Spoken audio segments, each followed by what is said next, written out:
Why is Nginx called a reverse proxy? What is a proxy anyways? Let's take a look. Two common types of proxy are forward proxy and reverse proxy. A forward proxy is a server that sits between a group of client machines and the internet. When those clients make requests to websites on the internet, the forward proxy acts as a middleman, intercepts those requests, and talks to the web servers on behalf of those client machines. Why would anyone want to do that?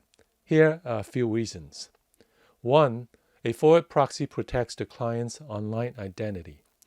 By using a forward proxy to connect to a website, the IP address of the client is hidden from the server.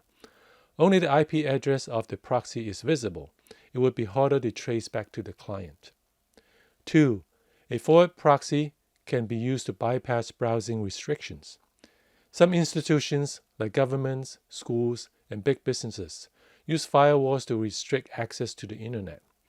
By connecting to a forward proxy outside the firewalls, the client machine can potentially get around these restrictions. It does not always work because the firewalls themselves could block the connections to the proxy. 3. A forward proxy can be used to block access to certain content. It is not uncommon for schools and businesses to configure their networks to connect all clients to the web through the proxy and apply filtering rules to disallow sites like social networks. It is worth noting that a forward proxy normally requires a client to configure its application to point to it. For large institutions, they usually apply a technique called transparent proxies to streamline the process. A transparent proxy works with layer 4 switches to redirect certain types of traffic to the proxy automatically. There's no need to configure the client machines to use it. It is difficult to bypass a transparent proxy when the client is on the institution's network. In summary, a forward proxy sits between the client and the internet and acts on behalf of the client. Now let's take a look at the reverse proxy.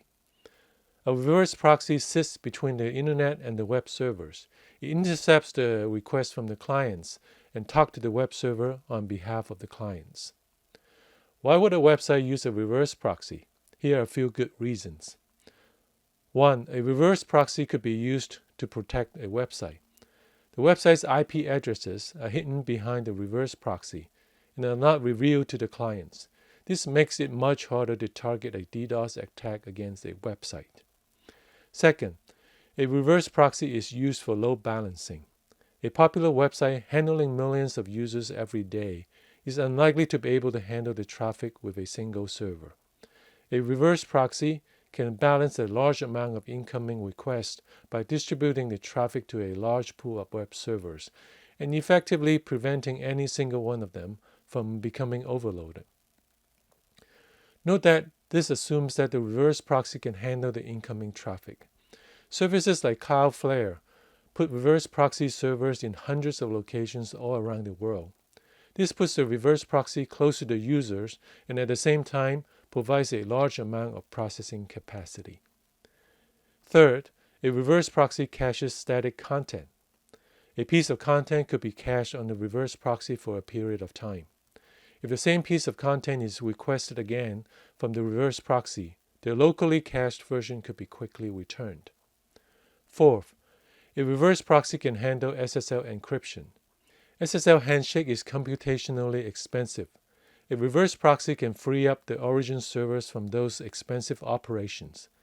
Instead of handling SSL for all clients, a website only needs to handle SSL handshake from a small number of reverse proxies.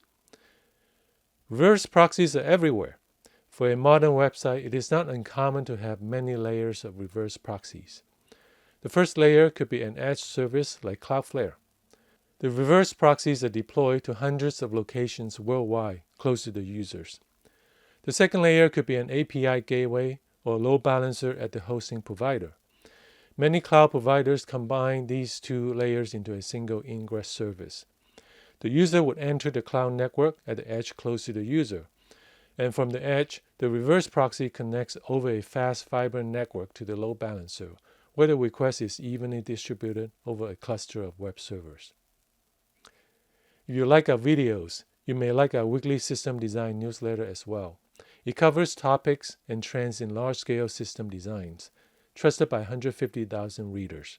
Subscribe at blog.bytebygO.com.